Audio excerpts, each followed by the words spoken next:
Hello and welcome to this week's edition of Midweek Mindset.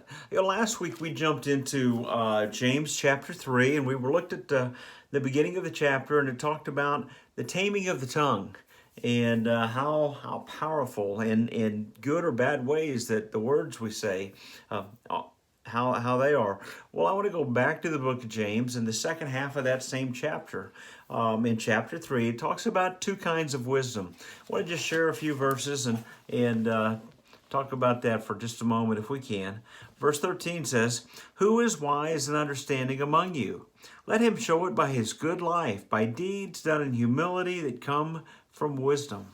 You know, in our world, sometimes we wonder about wisdom, right? It seems like there's a lack of wisdom going on in some places. But it talks about two kinds of wisdom, and the person that bragging about their wisdom is probably not the ideal source of finding good wisdom. If we look at that verse 13, it says that who's wise and understanding among you? Well, let him show it by what? By their good life, by their deeds that are done in humility, and identifying them. If a person is trying to give you advice and their life is a mess, they may not be the best source. Look for that person that seems to be making good, mature decisions, making good moves, that their life shows evidence of that wisdom. And that's what it's talking about. Verse 14 says, "But if you harbor bitter envy and selfish ambition in your hearts, do not boast about it or deny the truth. Such wisdom does not come down from heaven, but it's earthly, unspiritual, of the devil.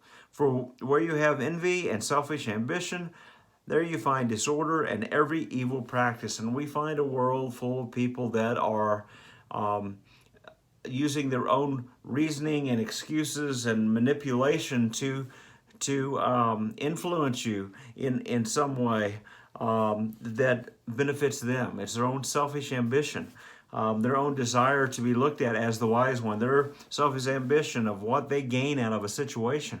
And so it says, when you see people that are doing things that way, that is not biblical wisdom. That is not the right kind of wisdom. Verse 17 says, "But the wisdom that comes from heaven is first of all pure, then peace-loving, considerate, submissive, full of mercy and good fruit, impartial and sincere. Peacemakers who sow in peace raise a harvest of righteousness." And so what is the evidence that there should be a harvest of righteousness? That those that are sowing peace, those that are sharing wisdom with you, not out of selfish ambition, but are considerate of others, and submissive and full of mercy and good fruit, and it's a different kind of wisdom. Talks about humility in that process. And so I just caution you to take a look when you hear someone spouting off and trying to impress.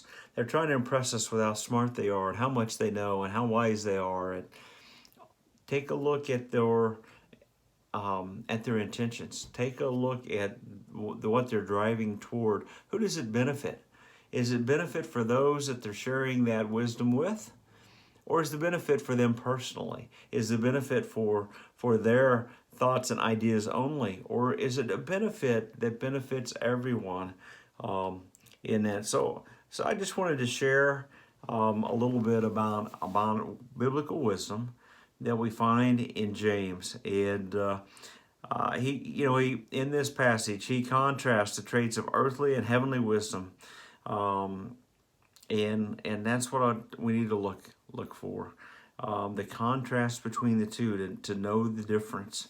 And so this week, two things. Number one, look for the purposes and the intentions of those that are sharing with you, trying to influence you and share wisdom and knowledge with you, and see who that benefits. and then determine whether that wisdom is coming from our Father above or whether it's worldly wisdom that goes with that. And the second thing is that we should reflect that as Christians, that we should be sharing a wisdom that's evident in our life. Go back, remember that first verse we said, let him show it by his good life, by deeds done in humility that come from wisdom.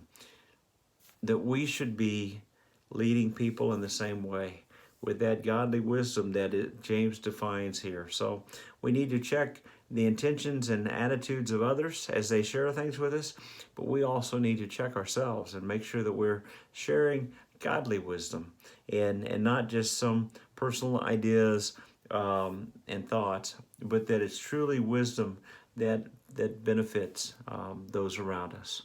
Have a great day.